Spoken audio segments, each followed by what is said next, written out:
You went toe to toe with two icons at that time. You went up against Robin Williams and you stood toe to toe. Hey, man. You were like, it was a fight. Hey. And then when you went up against Dustin Hoffman. I know he's a god. He's a god. He's a god. It's like you got two Oscar award-winning actors going up against my brother from the Bay that's a B-boy that, by the way, is one of the dopest Filipinos on the planet. Yeah, get out of there. Facts. Bro, I went to the set on the days off to see the masters work. Yeah. Like literally I would sit next to camera. I didn't know I was going to direct one day, but I was sitting next to Spielberg, who's a master director. Oh, by the way, Steven Spielberg. Steven Spielberg, yeah. And so I would sit there and Steven was like, what are you doing there? You have no scenes today. I'm like, no, I just wanted to come watch. And I'd watch, Robin Williams act and improv and be crazy and funny. I'd watch Dustin Hoffman do his amazing character work as Captain Hook. And I would just be a sponge. And then also Spielberg would turn to me and start talking to me about directing, about lenses, about camera movement, about lighting. And I'm like, and so it was like, I tell folks like, if you ever get the good fortune to be in the company of greatness, like show up. Facts. You just gotta be present. What was one thing he told you that like really stuck with you? Spielberg? Yeah. Well, Spielberg was like, one thing I remember, he said the camera was moving. He's like, yeah, Dante, this is motion pictures. You know what I'm saying? This is motion pictures. So I like the movement of the camera. So I was like, oh, like he was like kind of getting to me in my mind like that. I was like, oh, this is motion pictures. You're right. It's not like stuck. Gotta be moving. Yeah. So that always kind of stuck out of my mind.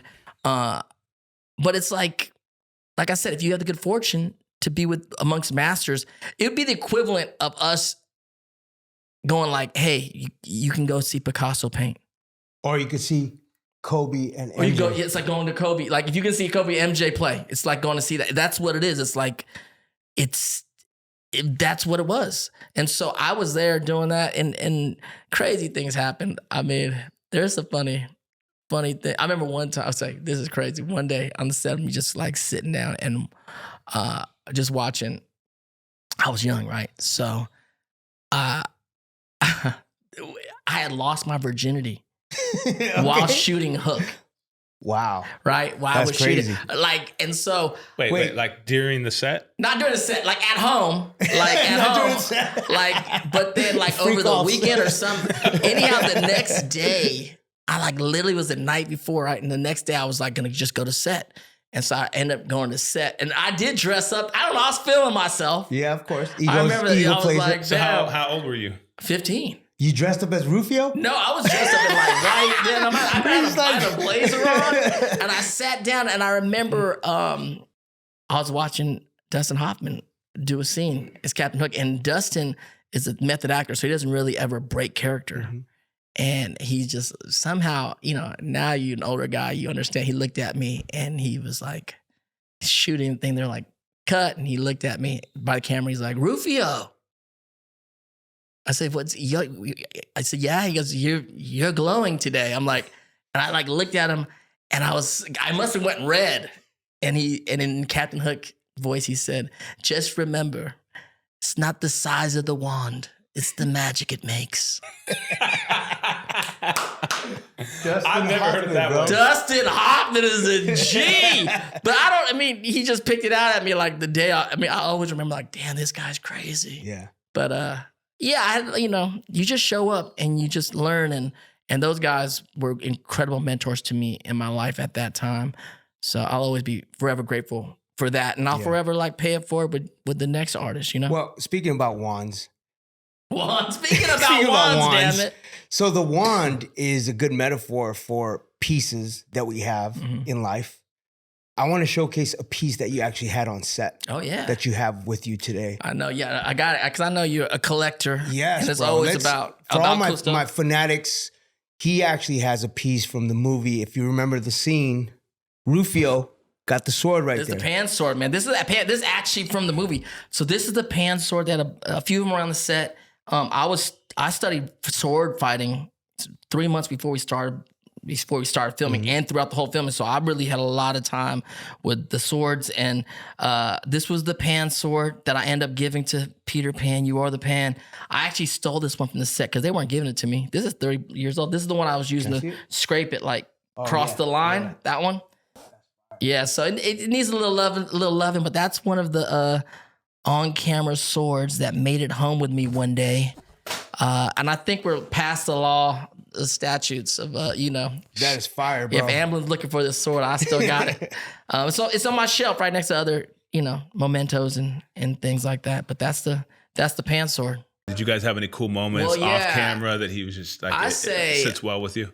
There's so many. So with Robin, you met him. He's crazy. He's everything like you people like when they're like, how's Robin? Like that's when I go to Comic-Cons, I'd say the biggest question I get asked is, what was it like to work with Robin Williams? Which it should be because he's a bona fide god. Well, he's a legend. And because his mystique was so huge in not just in the movie world, but also like animation and storytelling and voiceover work, stand up.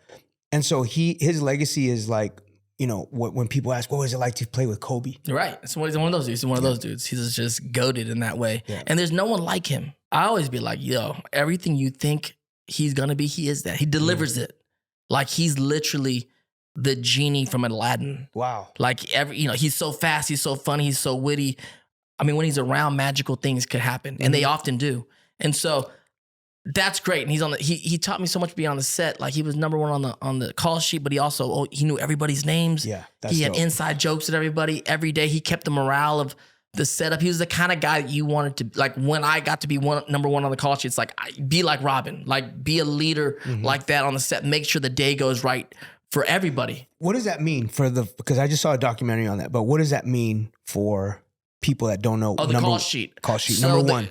When you're on a call sheet, they list the whole cast of who's working that day, from the stars to the people that have like one line. You know what I'm saying?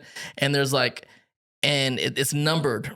Like the person, when you're saying you're number one on the call sheet, means like you're the star of the movie. Based off importance. Yeah, it's based off importance or based off the biggest role in the movie or whatnot.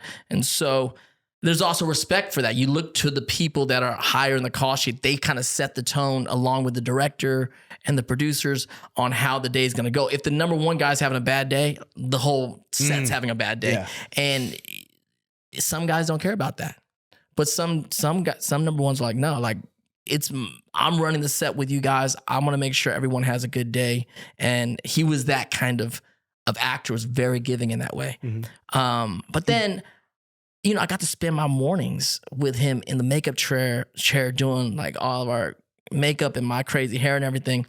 And I would have quiet conversations with my guy. You know what I'm saying? And Dead Poets Society is one of like my favorite films of all Great time. film. Yeah. And so we would be in the morning talking about poems, like his favorite poets, my favorite poems. He was very just supportive of me writing poetry, because I was 15, so when I started writing, I lost my virginity, I was writing poetry. You know what I'm saying?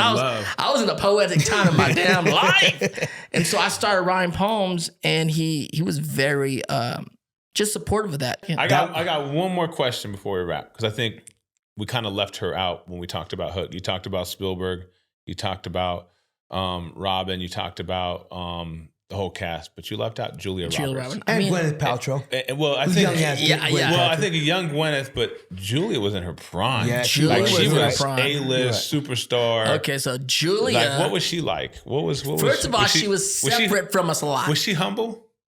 She was. I don't know. I was a kid. I'm 15. Yeah.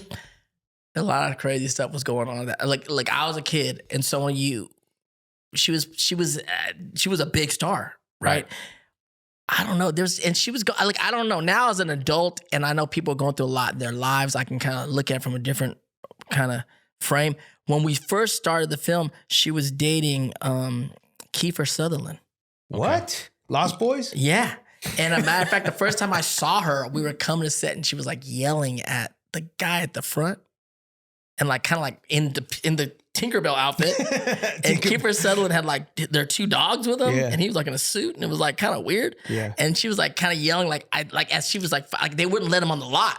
because the dog, I don't know what was going on, but we were like, this is weird. And it looked like she was like kind of firing him kind of or whatever. Firing him? Or whatever. Yeah. Whatever, movie star stuff, right? And then the dogs come on, and then I saw like Dustin Hoffman come to the booth, like, hey, yeah, you're not fired. It was like a weird thing. So it was like a strange thing, but she was young because by the end of the movie, like she was supposed to get married to Kiefer Sutherland. There was like everyone on the set was like going to go, like a lot of people, the executives and they were all going to the wedding, and then the wedding got canceled, like in the middle of shooting. So you kind of, as a bystander, you kind of saw an ingenue going through some rough times as a young actress. And then, you know, like Jason Patrick would show up on the set. We're like, what's going on? This is so weird. But it's just her being a young artist, you know? Mm-hmm. So, but that being said, I would sneak into her makeup trailer sometimes because she had her own private makeup trailer with her own staff. And of course, I would go there in the morning sometimes, just say, you know, good morning, Julia. Like, how are you doing today? Like, I was just like a little 15-year-old kid. Trying to spit game. Spit game. Teenager. Yeah. Teenage hormones. She was very lovely. You just got laid. You're like, hey. I just loved her. I was feeling myself, damn it. I was out there. So she was always very lovely and sweet to me. But she was, as I've grown up in the industry and I've gone through my ups and downs, and I've seen other friends, and you know, it's even harder for women in the industry and girls coming up and having that ride